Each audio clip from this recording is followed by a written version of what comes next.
Nice to see everybody. If you prefer to have your camera off, this is totally fine, of course, and just know I prefer to see you, if you're willing.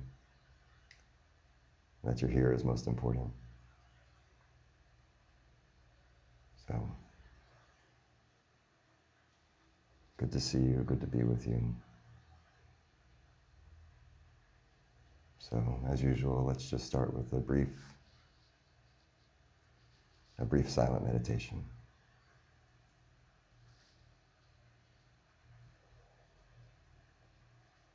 Om.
Om. Om. Om.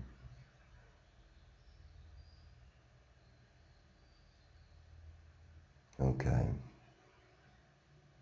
So welcome to Satsang.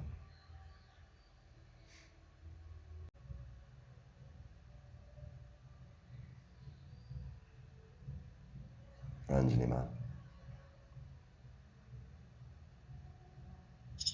Shri Nataraj, excuse me, I have heard you so many times talk about if it's not love, it's not true. So,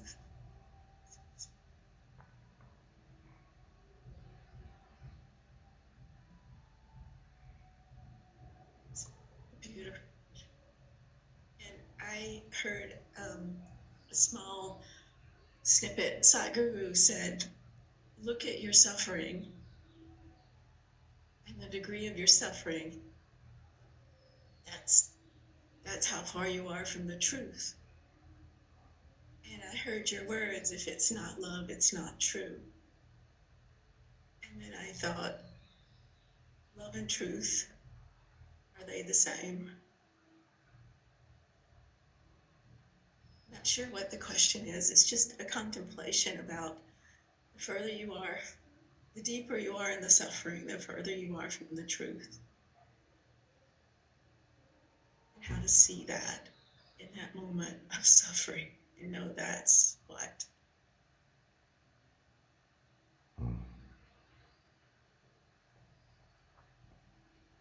Thank you.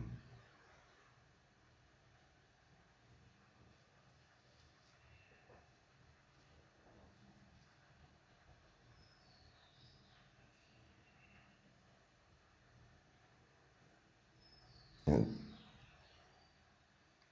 this is just fundamentally true. Now, we can hear this with some frustration because there's so much suffering. It's honest, and in that way, true, isn't it? True to us, and feels real, and as such is real to us.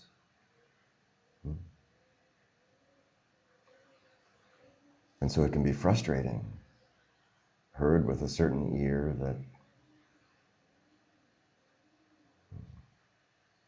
that all of this suffering, all of this not love,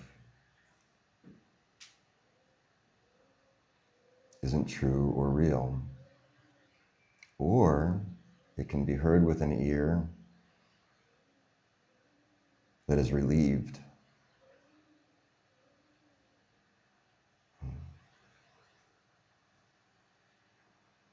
With an ear that hears the hope in that for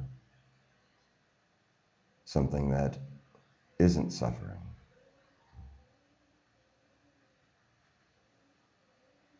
That isn't not true and isn't not love.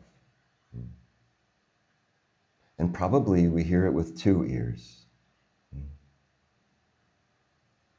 One ear hears it one way and the other ear hears it the other way. It's never so simple with us, is it?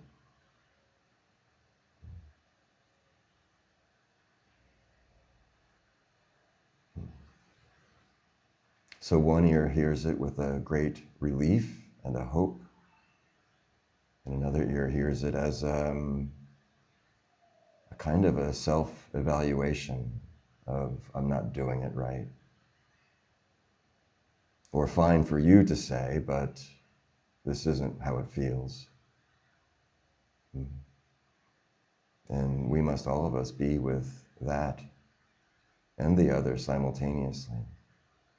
It's a tricky thing to do, especially identified in mind, which is itself makes things this or that, makes it binary, dual even.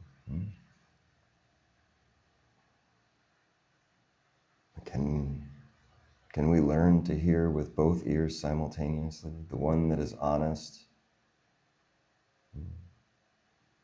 and the one that is true?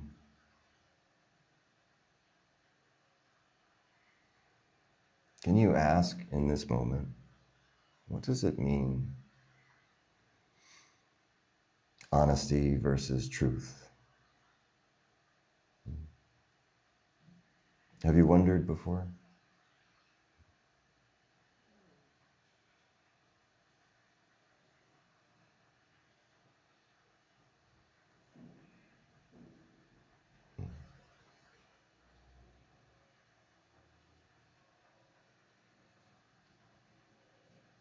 This honesty people call my truth.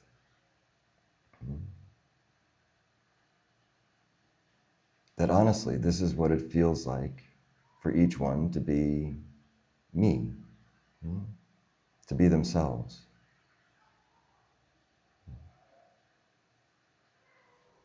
Meaning not in denial and also not in delusion, just honest, sincere, not pretending and not hiding. Naked in a way, honest, at least to one's own self.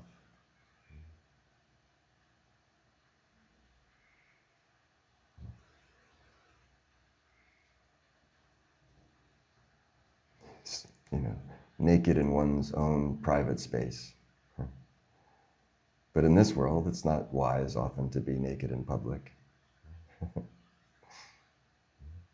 So this honesty, there's a place for it. But that place is certainly your own heart. Must be there. This is what we call authenticity and sincerity. Neither pretending nor hiding. a full embrace of our own selves, however flawed,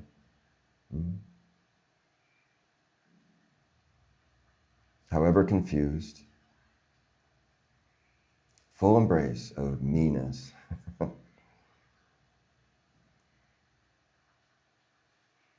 This is a growing, developing, loving posture towards your own self.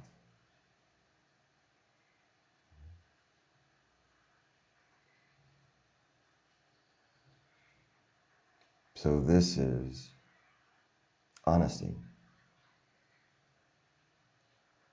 And truth is love.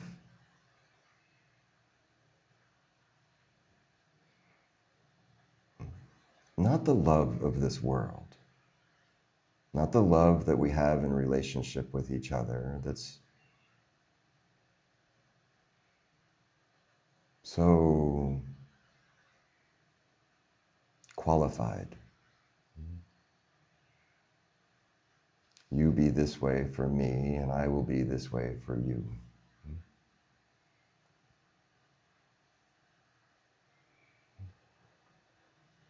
Means I have to, in order to feel loved by you and to love you, I have to constrict the range of your expression to suit my sense of being loved and ability to love. And we all know the feeling of feeling constricted by somebody's love. Yes?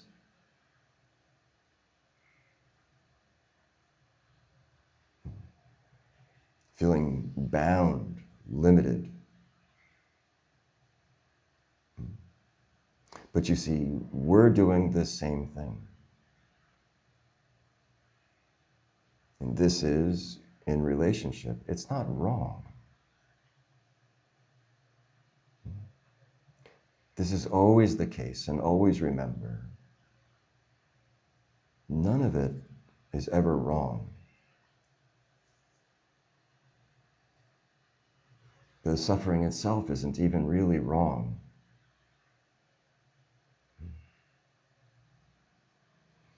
So this love that is truth isn't the love of the world.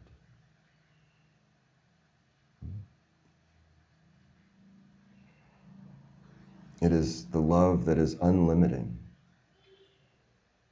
unqualified, not merited, not apportioned out.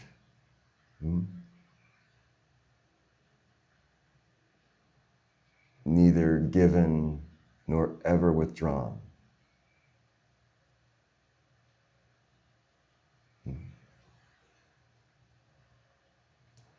We could say love is. Truth, love is. As is, as isness.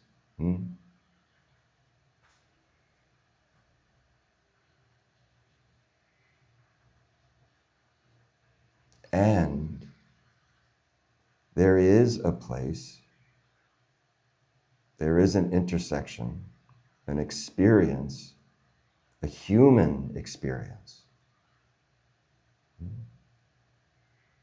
where truth and honesty merge.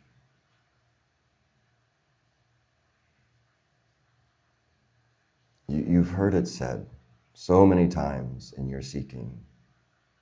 The expression of this merger is I am.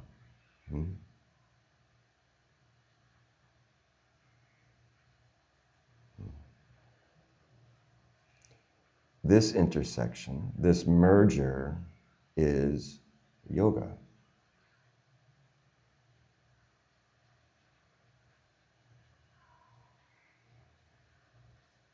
Where you are as is.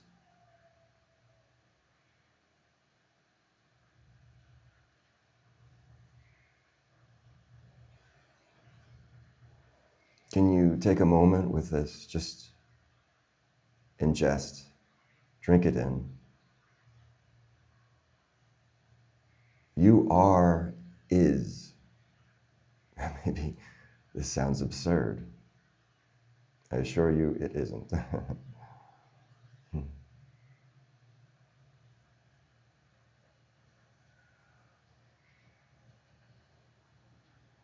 And this is, you have never not been, obscured only by mind.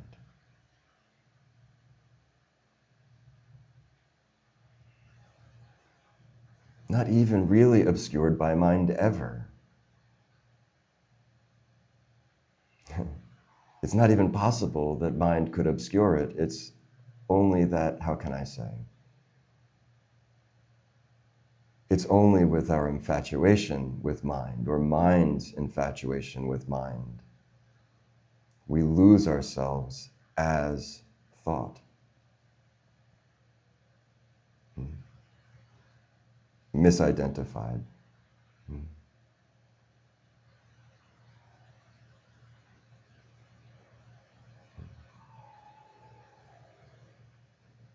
So before of all of this mind, meaning thought, preference, opinion, belief, prior to all of this, you are.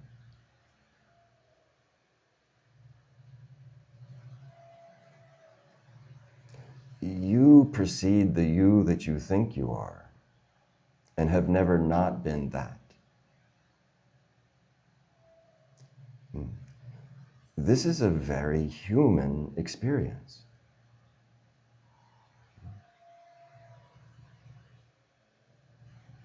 Meaning, you will have it one day. It is a certainty. According to the sages and the yogis, it's inevitable. It's just a matter of time.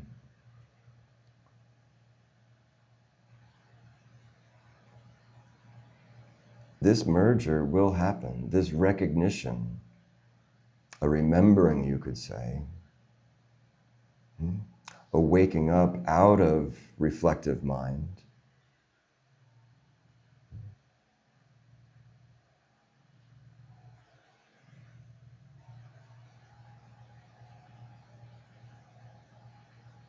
waking up into awareness and as awareness itself. And by the way, in the body,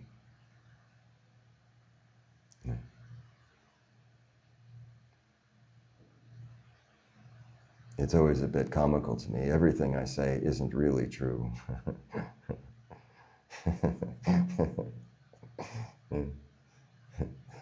The body brings its own limitations. But anyway, we can move into an awareness where the body isn't so much of a limitation as it is for us in our personal suffering. Is it good news? You will arrive at that whether you try or not. And it's just a matter of time. And it's such a funny thing, a frustrating, funny thing, which is in the total defeat, meaning a total surrender. Total. You're there. You're there. No distance to travel. Never was. But we have so many strategies for awakening. So many strategies in this reflective mind, a shared experience in a reflected mind, a dream, as me and you, subject and object, strategies for being loved, being seen, being accepted, being heard. The whole movement, our whole movement is to love and be loved. What a beautiful thing. Everything you've ever done is for this. We're so confused about the how.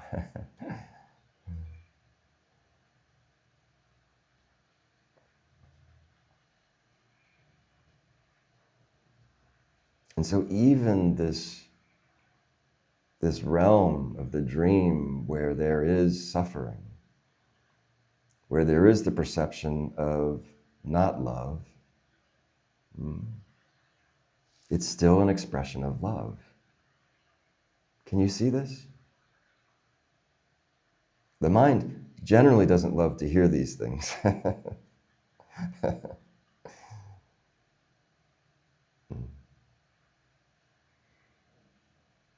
But the mind that is well cultivated will find great relief in it.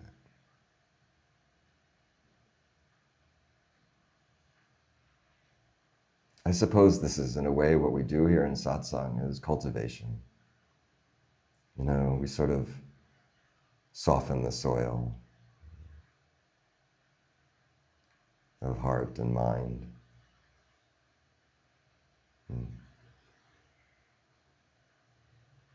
Where seeds can be planted that might actually grow.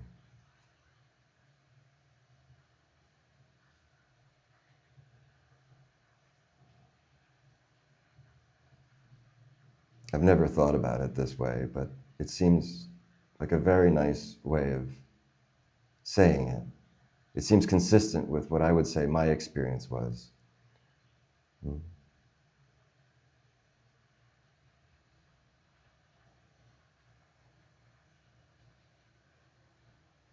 That this satsang is about a softening.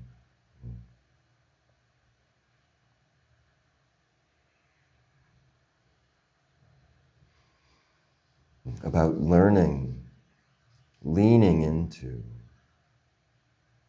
honesty, sincerity, not hiding, a willingness to be seen.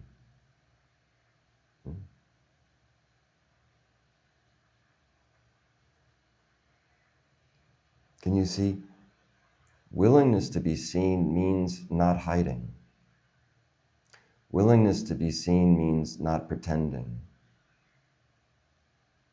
Willingness to be seen, to be as we are, means open to receiving.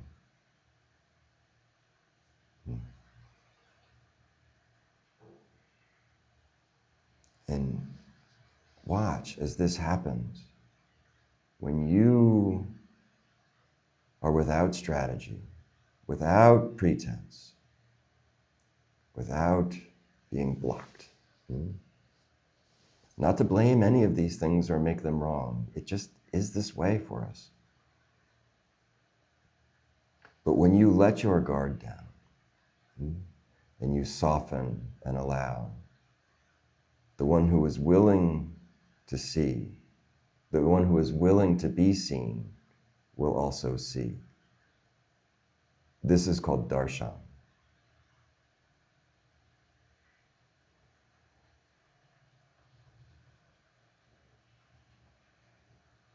Empty.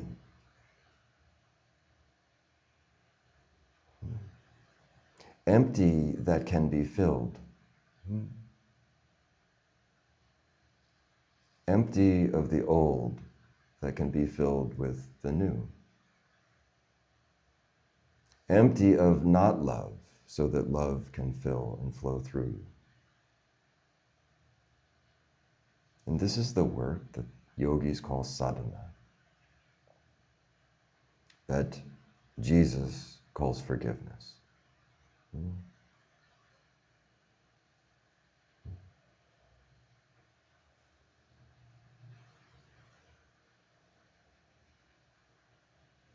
It is at our pace, persistent and gentle.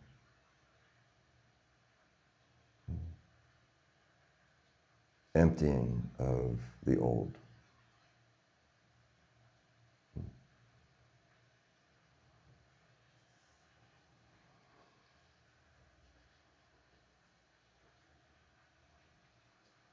So there are, in this process of emptying, there are two expressions of honesty. One is, I'm right. My truth ought to be your truth, and I'm right. I'm going to promote it and defend it. And I will qualify you as friend or foe based on how you agree with it in each moment. This is one way of expression. We all do this. And we know it's been done to us. Yes? So the question is always, how's it working? So this expression claims I'm right. Usually at the expense of another being wrong. Even if it's a self-reflective I'm right, making ourselves wrong. Now we're in opposition to our own selves. Well, this is really the foundation of all of our suffering.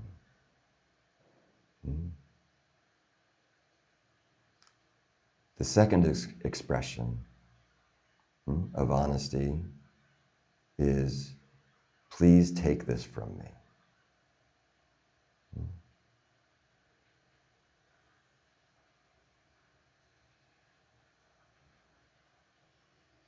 We have known this so many times. It's when in the crush of our suffering, we fall to our knees, they buckle, and we weep and sob. And maybe for the first time ever, pray.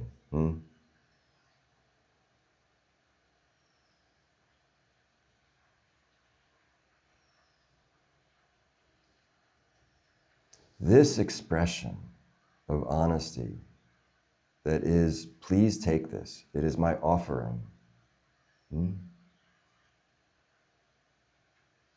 This will lead to emptiness, which will lead to freedom. I'm right, quite the opposite.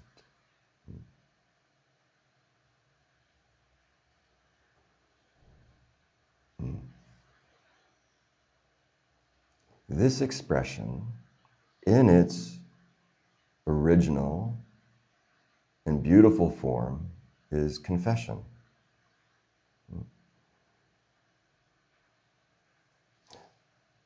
This expression, heard and received and not judged, not manipulated.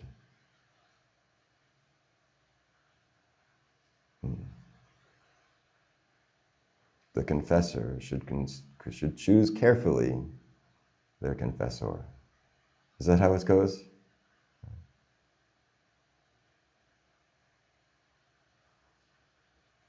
Because we also know this, like I was saying before about being naked in public.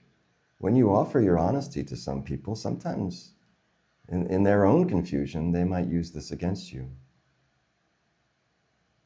It's not good for either party. So really, the only place to offer your confession is in the space of non-judgment.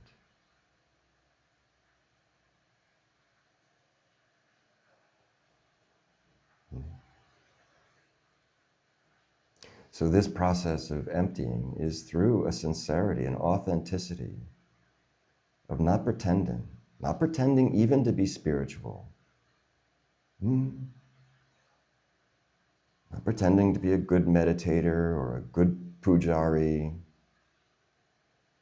not hiding behind ritual, not hiding in culture.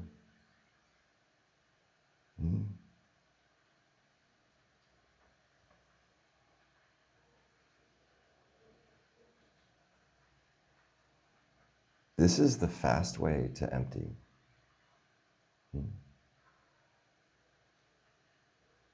This is the fast way to full, to overflowing, to yoga.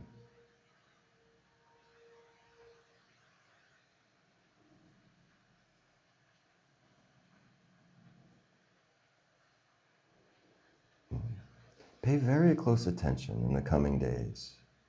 Listen with a gentle and loving heart. Listen to all the things that the people around you are saying, and ask yourself, why are they saying it? What are they really saying?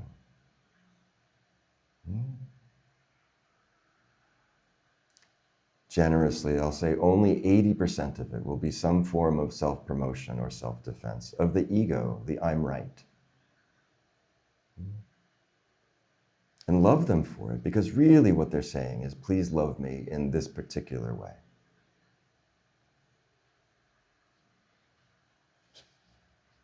Put an ear to the world for this in the next few days. Why do they say what they say?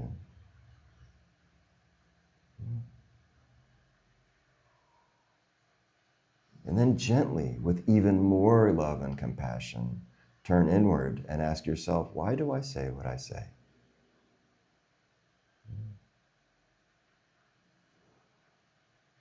What is it that I am promoting? It can be so subtle.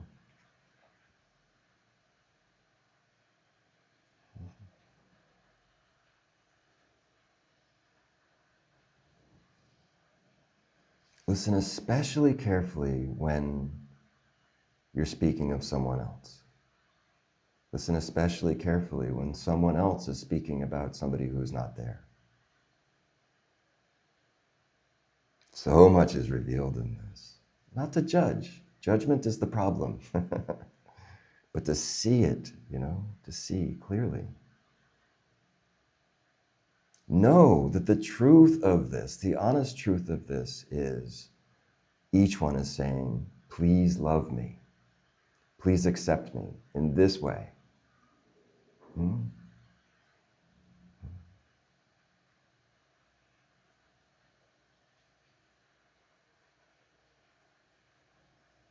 This is the path to the merger of truth and honesty. Inch by inch, you will come to a place where a thought crosses your lips and you see it right away. That wasn't from a place of love and acceptance. And you see that the thought judging that is also not of love and acceptance. And now you wrap the entire thing in love and acceptance. This is the fast way. Radical non-judgment. And like I say, remember, this doesn't mean running out into the world naked, proclaiming your truth or your non-truth, your unity with love.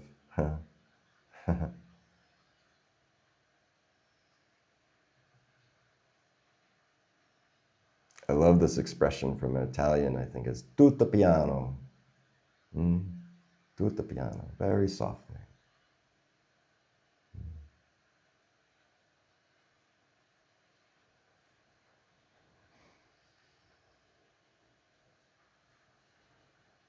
Is it sufficient, Ranjani?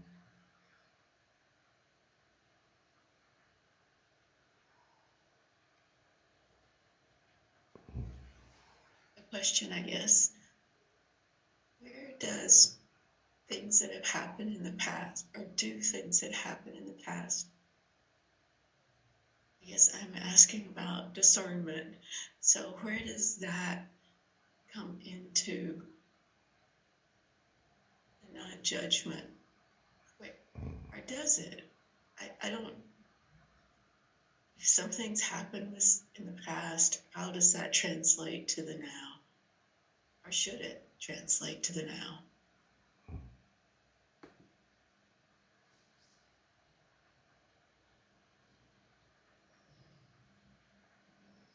It's already translated to the now. This is The interpretation of now is this. It's the culmination of all moments past.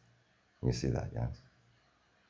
I saw another really wonderful post this morning on Facebook.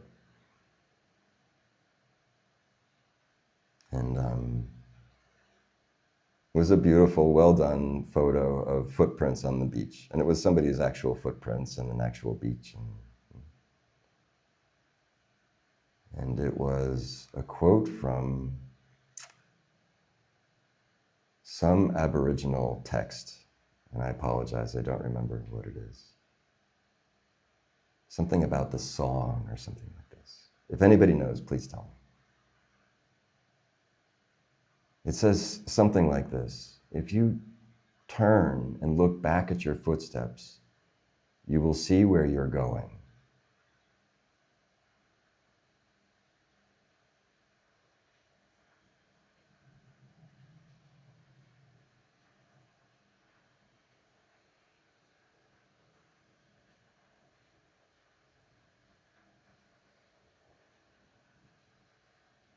If you turn and look back, you will see where you are going.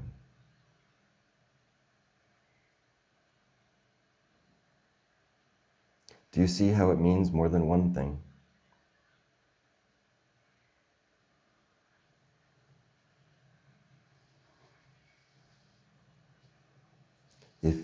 If we don't reflect on past, we cannot see the trajectory, the probability of our tomorrow.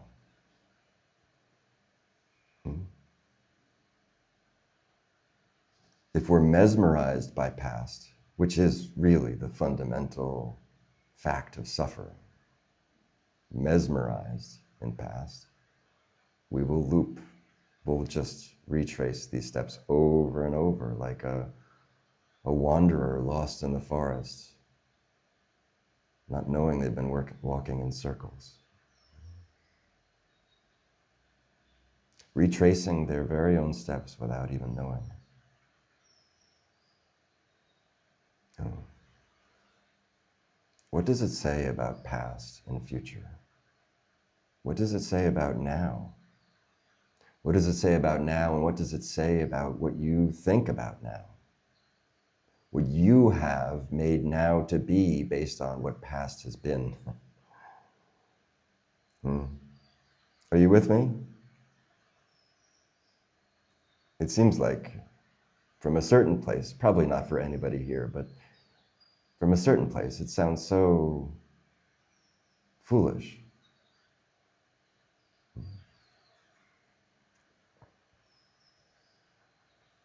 If you turn and look at your footsteps, you will see where you're going.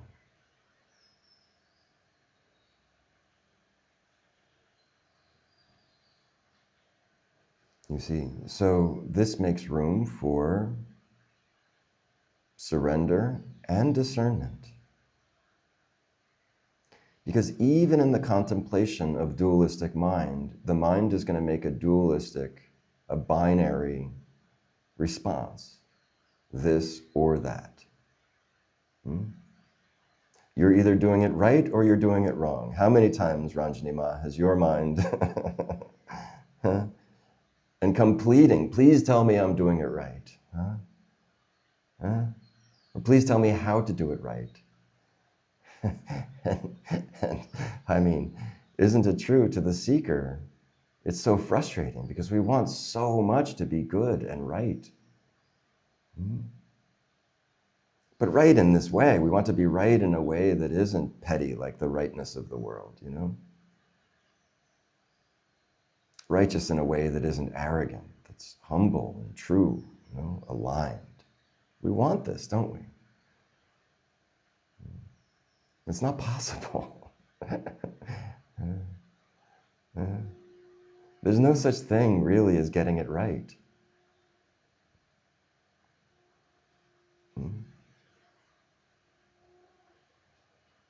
Is there just any discernment and surrender? And yet it's so unwise to be in the world without discernment.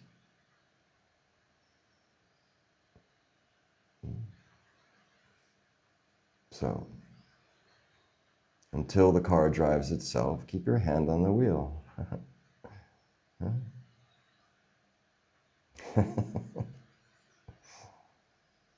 You will honestly come to a place where the surrender will be the most natural, practical strategy. Nothing else will make sense. This is the right time. I was joking with Swami Brahmananda about premature renunciation.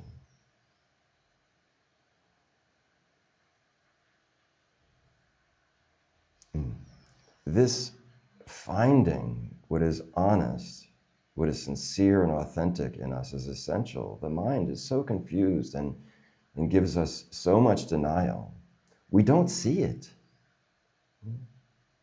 Gives us so much delusion. We don't see it. Only in reflection on past does it become apparent.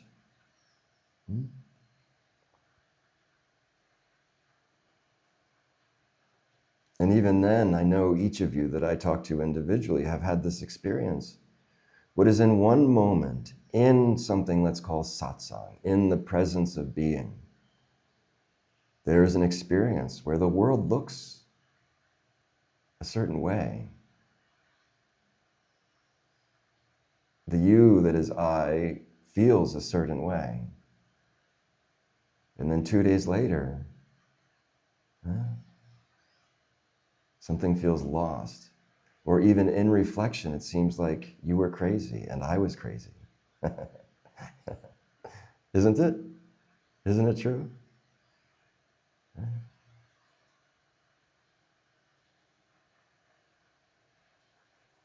What this points to is that each one is always shifting.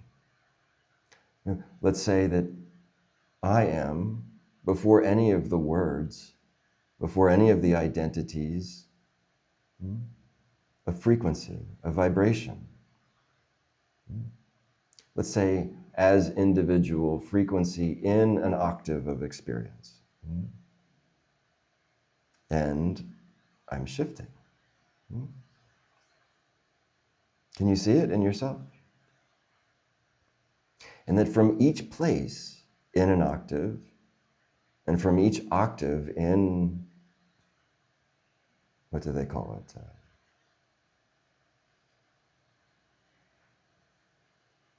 A score.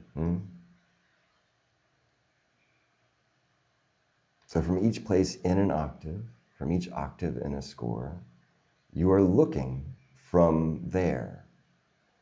And where you are looking from informs what you are perceiving.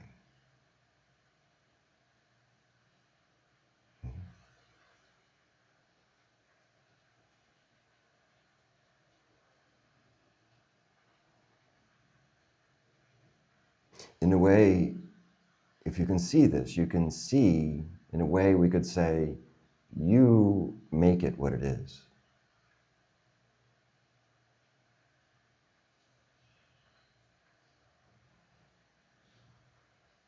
And probably each one here has had the experience of going on spiritual retreat or vacation, having some exalted, maybe even mystical experience, some release, some joy.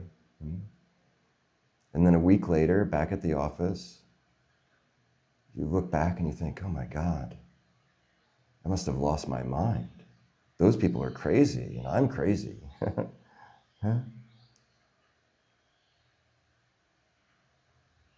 What we see reveals what frequency we're looking from.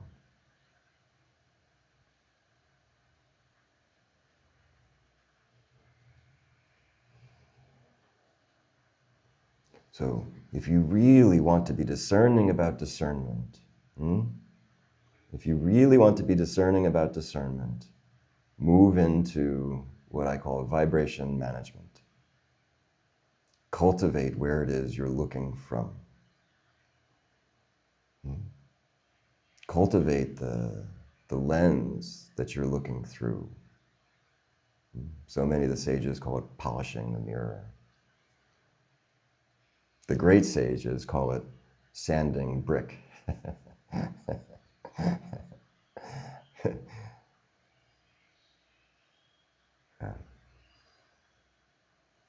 Which is long, hard, tedious work, and your knuckles are bloodied. But in the end, there's no brick.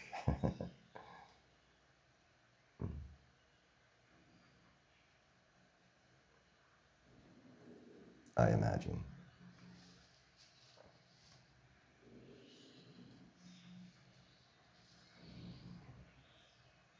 So, be discerning. It's essential to the best of your ability. And don't be so hard on yourself when you get it wrong. Because if you see that you cannot get it right, it also means you cannot get it wrong.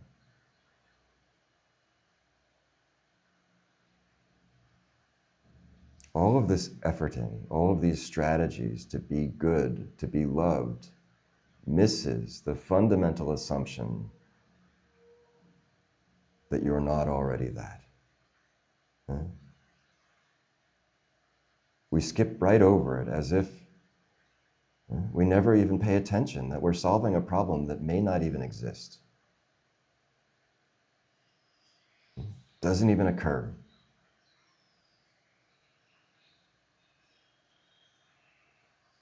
All of your efforts for self-improvement miss the fundamental misunderstanding that has you moving outward to find a solution. When really the supposition, the assumption, the thesis is in error.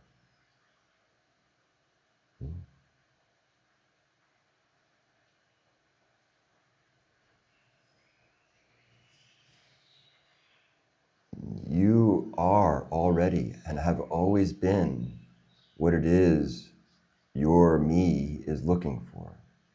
Your person, your projected reflection of I as a fractal in your own mind or in the mind of God is seeking God, but simply turned toward the reflections and not toward the source.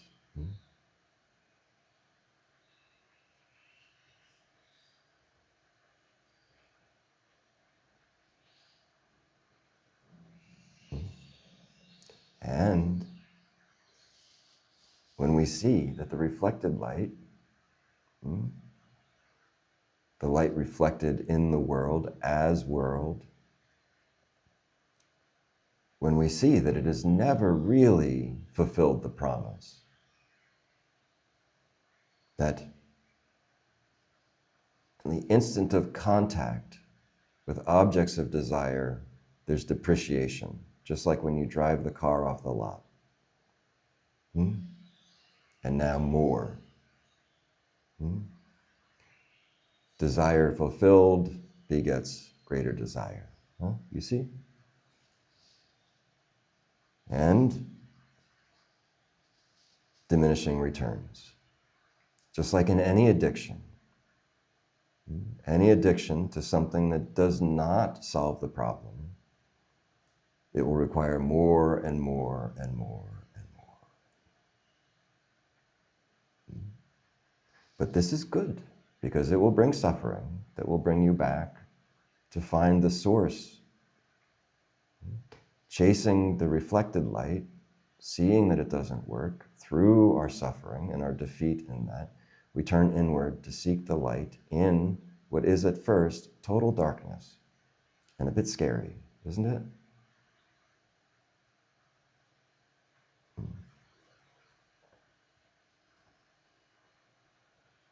At every step along the way, this honesty is essential. And this honesty, this self-honesty, this authenticity will drive what it is you call discernment. And in reflection, you'll see that this discernment very often was nothing more than your conditioning, pretending to be. But what else are you to do other than to be who you are? What choice do you have? Because do you see it now? The pretending, the trying to convince other people that you are what you aren't. First of all, it's exhausting. Second, it doesn't work. Maybe for a short time. I can fool you. But eventually, the burden will be too great to carry. Eventually, this pretending, we just can't keep it up anymore.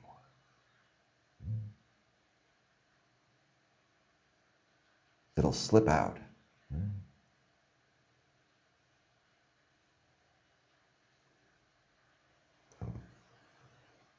Okay.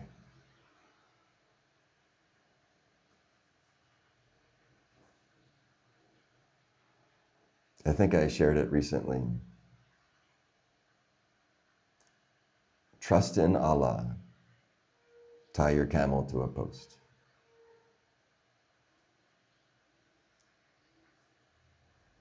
You know you are on the right path when you are holding paradox.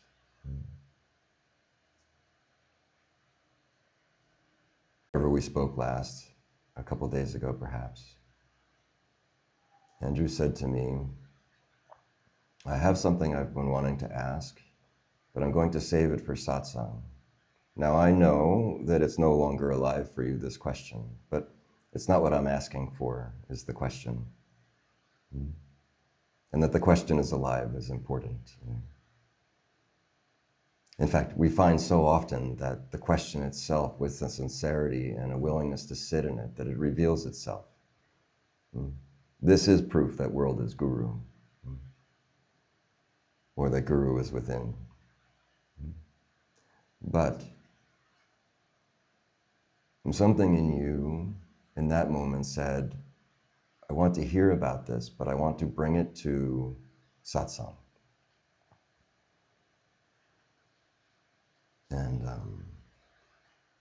And I thought this was such a beautiful thing. And I have my own appreciation for what this means and what the value is of that for you and for this Sangha. But may I ask you to share with me, with us, about why you felt to do that, recognizing that I think the question is no longer alive for you. Sure. The question's not fully alive right now, but it may be soon. But in any case,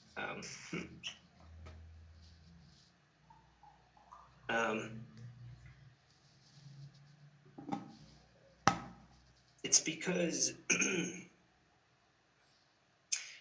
I remember giving you two reasons, but one of them is I'm remembering very clearly right now, and that is that it's something about. Oh no, I remember both of them now.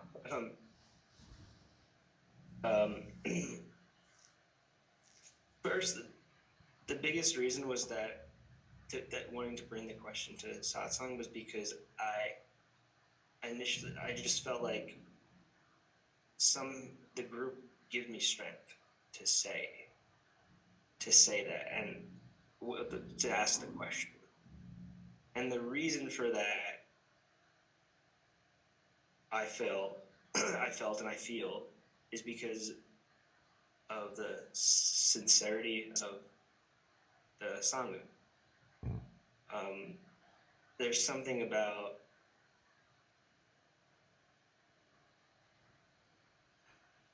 it's because I know what I wanted to ask about is coming from a place that everyone here seemingly very sincerely is also coming from, mainly a place of like longing for ourselves, our true selves, and that's what this question is about, really. And so I felt it more appropriate to ask in the group here because I know that there are others here that not just that can relate, but also, I don't know how else to say it, but would give me strength to. It's almost as if I'm not alone in saying it, even though only my voice is saying it. But I knew that I wouldn't be alone in asking that question. Yes. Probably the best way to put it.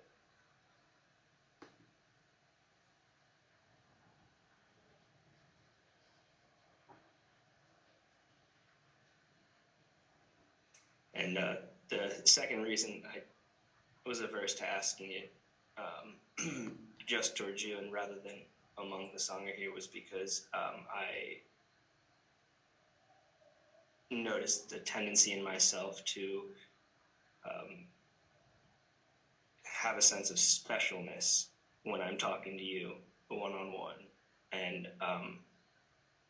I know that this is keeping me from who I really am. And I didn't want to put myself in a situation where that can take hold of me. Although I realized that I was just, after speaking with you, I'll share with the group, I realized after speaking with you about this that really what I was doing there was I didn't want to look at that part of myself. So, so I hope that answers your question. Thank you. I had forgotten that part of our conversation, and I'm glad you reminded me. Right. Yeah.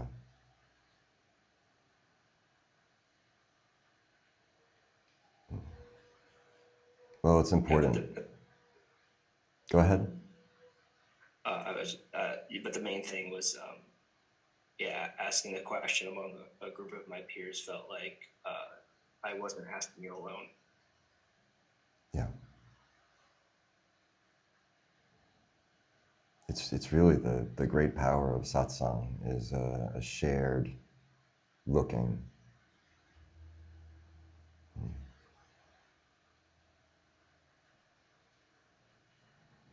You know, we're buoyed by each other's sincerity.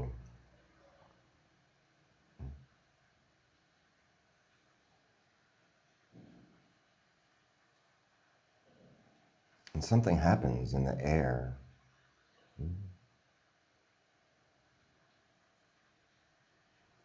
Something shifts, doesn't it? And there's so many things to say about satsang, but I was just so delighted to see the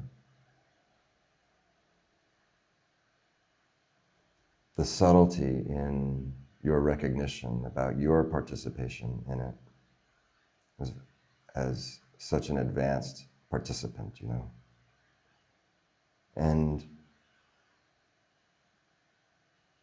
that each question we bring, wherever it comes from, is a great service.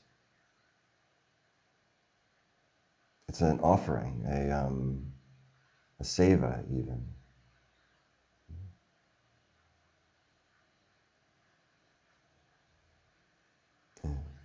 Sometimes the question you ask and you don't really know where it comes from somebody else that couldn't ask or didn't have the courage to.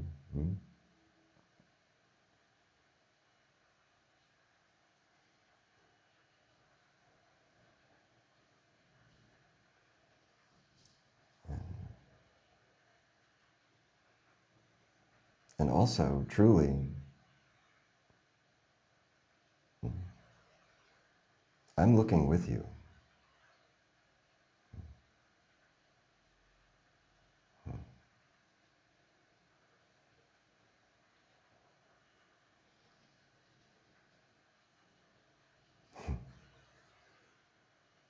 And sitting right next to you, listening at the same time, even though it's my tongue engaged.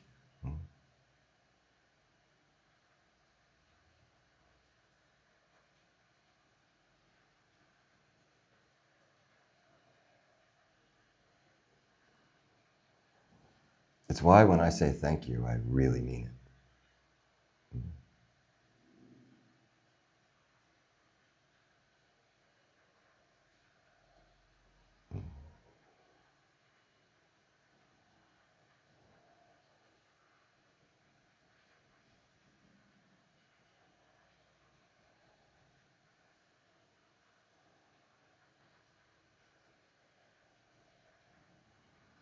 And so often, in satsang, we ask things. Maybe it seems like it's coming from a deep fire within us, our own. Maybe sometimes it seems like not, something else just wants the question to be asked, but to ask. I had so many really very mystical experiences in satsang. Every satsang, not just with Mooji or with Swami Satchidananda, every single satsang.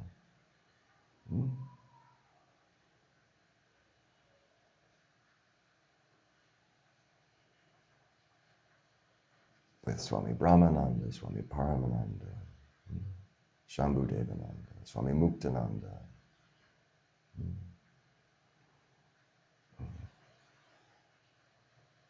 Alan Watts. You see, satsang transcends space-time.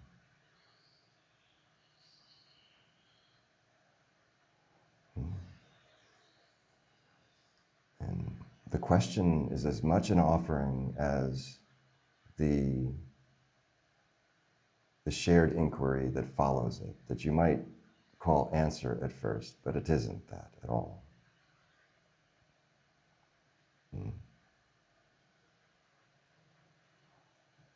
The question invites inquiry.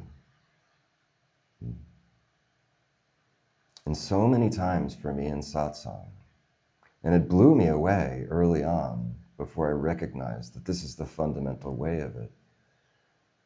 I sat so many days, so many hours in satsang on YouTube.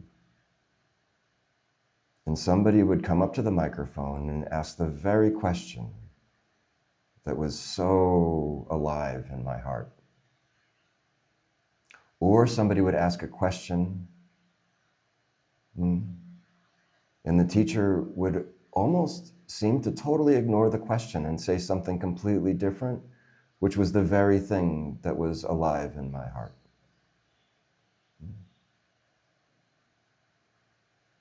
And these satsangs, most of them were recorded years before.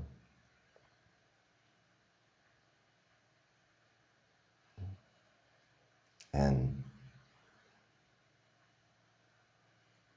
out of this, a dialogue was born. In truth, it wasn't actually born, it was always there, I just couldn't hear. And as this dialogue, we become aware of it in satsang, it leads us deeper and deeper and deeper into a dialogue with the teachings, with the pointings, and dialogue with love and acceptance itself. And this leads deeper and deeper with a dialogue with your own self, which leads deeper even and now is reflected in the world.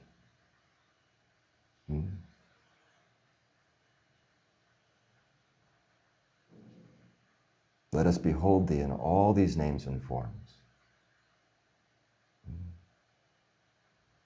This satsang, this way of being, this way of inquiring together,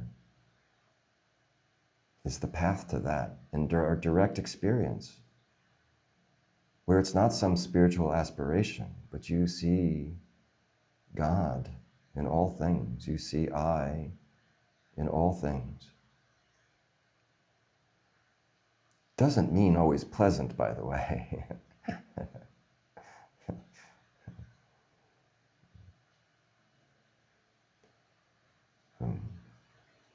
What you bring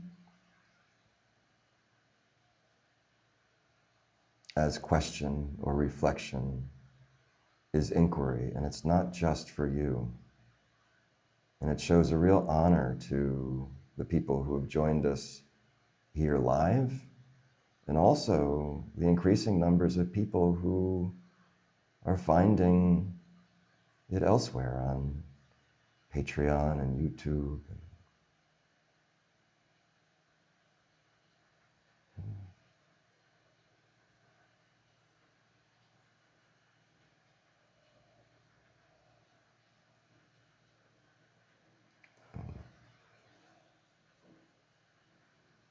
Shall I talk a little bit about this specialness, or should we move on to something different?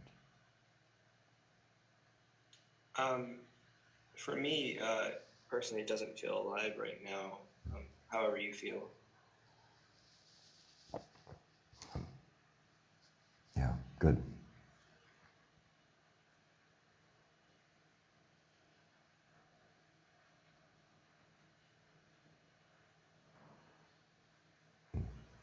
So, who has something?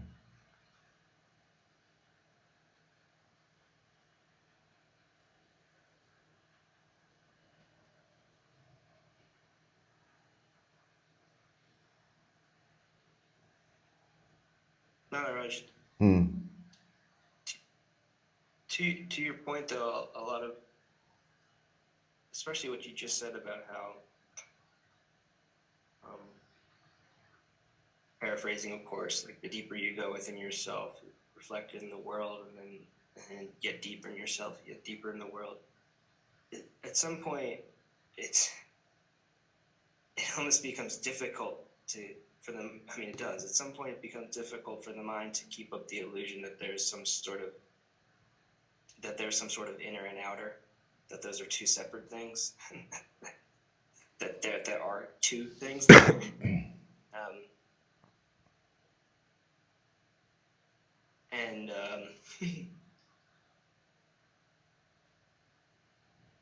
To the point where I'm like,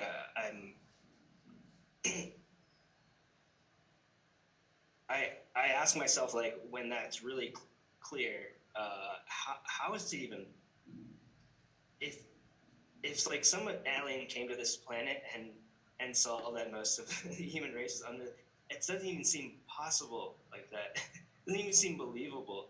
How could you possibly think otherwise? And yet then the heavy fog descends again. And then 3 days later, I was like, oh man, I've been on this, what's the word? I've just been drunk in this belief that there's an inner and outer.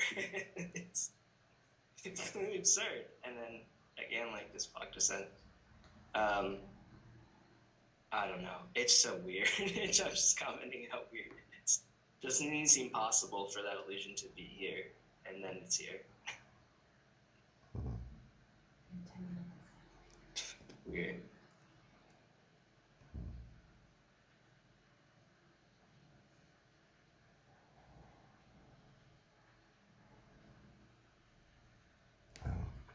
Waking up is a bit like a yo-yo, isn't it? And even the experience of us waking up after sleeping at night, it's an iterative process, isn't it?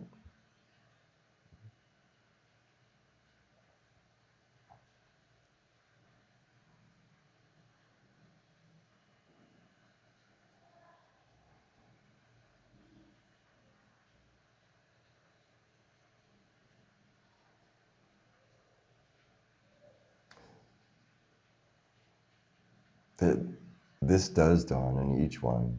It becomes experientially apparent that it's an appearance, that it's a reflection. That you are exploring your own self.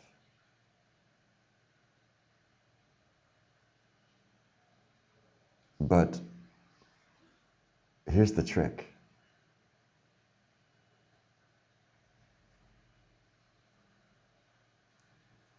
The habit persists that the you that you think you are is the one exploring itself. That it remains personal. And that there's something for you to then become more wise in your navigation, better and better strategies for loving and being loved. It's not bad either, of course. Actually, there are improvements in our experience in the dream when we clue into the reflective nature of what we call reality. But understand, this reflection is so complex. All of time and space is in it, fractalized. So trying to figure it out,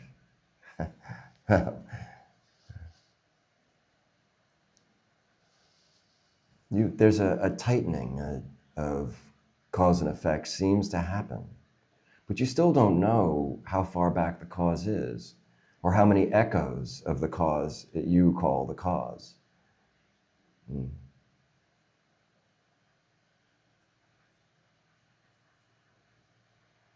And time seems to speed up when you clue into this reflective nature of apparent reality, and sometimes it can be a bit scary, sometimes it can be immense delight.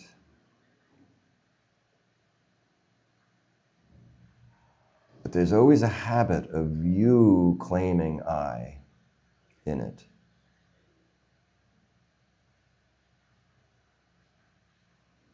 Something for you to figure out.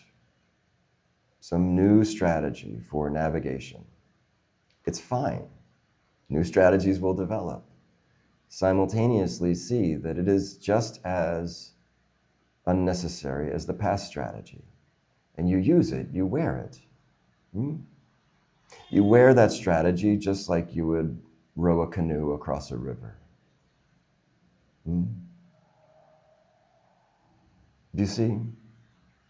The new strategy, this strategy really is your expression as personality, identified as rower of canoe.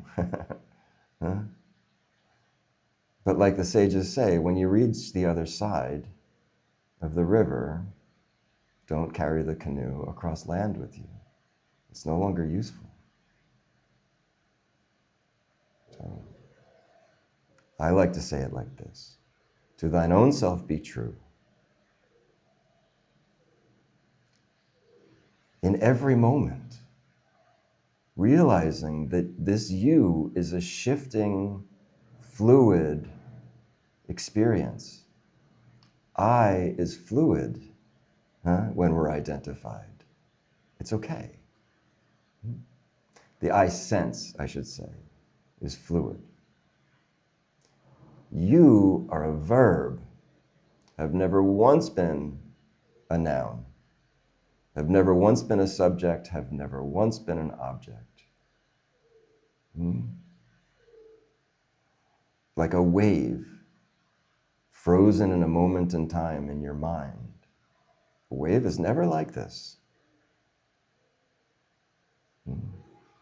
So, to thine own self be true. Realizing the fluidity of this thine own self that you're being true to, and yesterday's truth is today's prison. Yesterday's identity is today's limitation.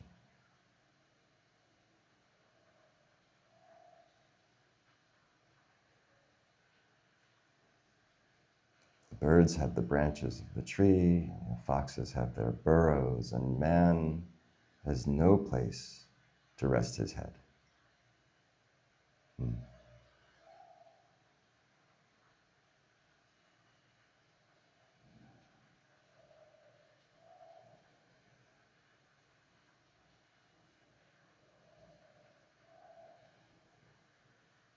But what are you to do? What choice do you have other than to be as you are? Which means for so long as you think you are.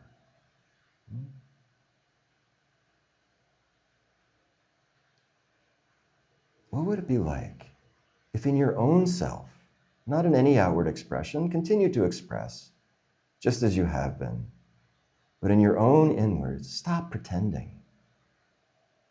What would it be like? Stop promoting. Stop hiding to your own self.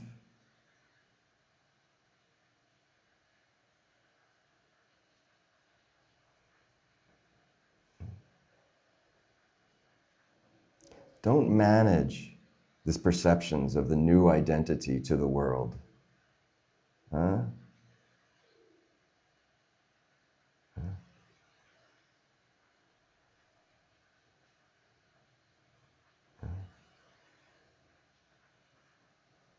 Don't promote this new identity as spiritual identity to anyone.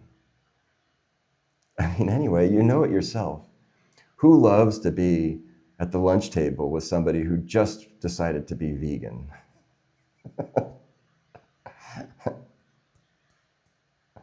Huh?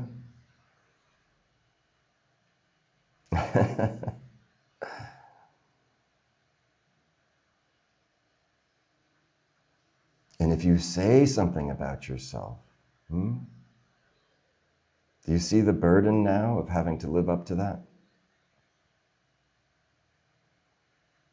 Today, in total resolve that I'm vegan, and the next day I've got to hide while I eat yogurt.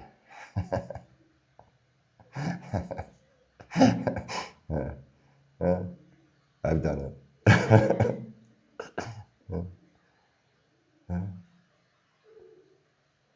What do I need you to think about me?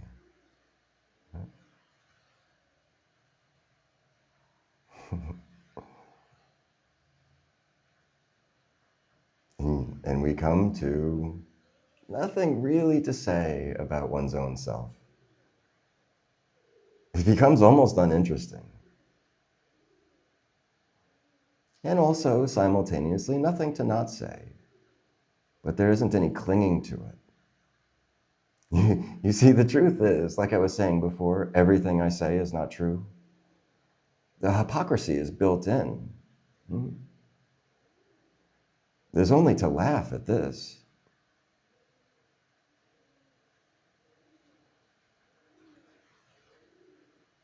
It's built in, it's unavoidable. Like, you can't really be effectively in ahimsa, in nonviolence, and walk across a field. Huh? Huh? It's built into this whole Maya.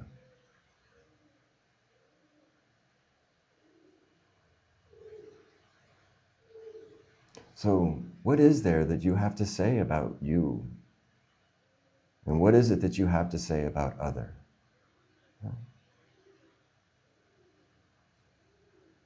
Just say or don't say. It's neither right nor wrong in the way that people think.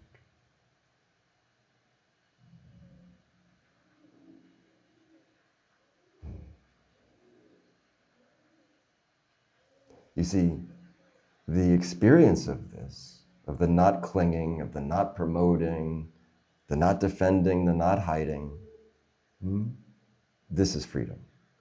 This is immense joy. Nothing to prove.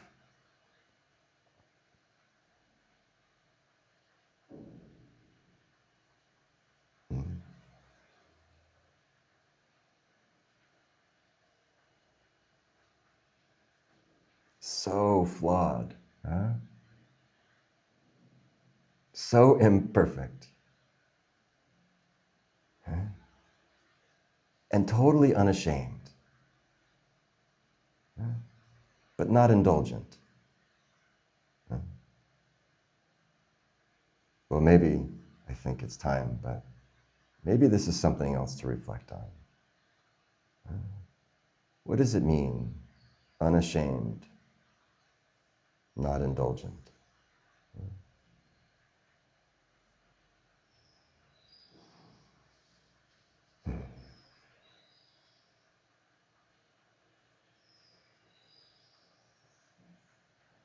I was trying to remember, what was the last thing that I invited you in to explore? It was paying attention to what other people say, how they say it, and why, with love and compassion.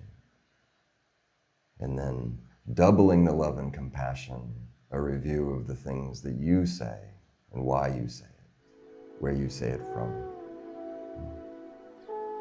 with total love and acceptance. Just to know. not to judge.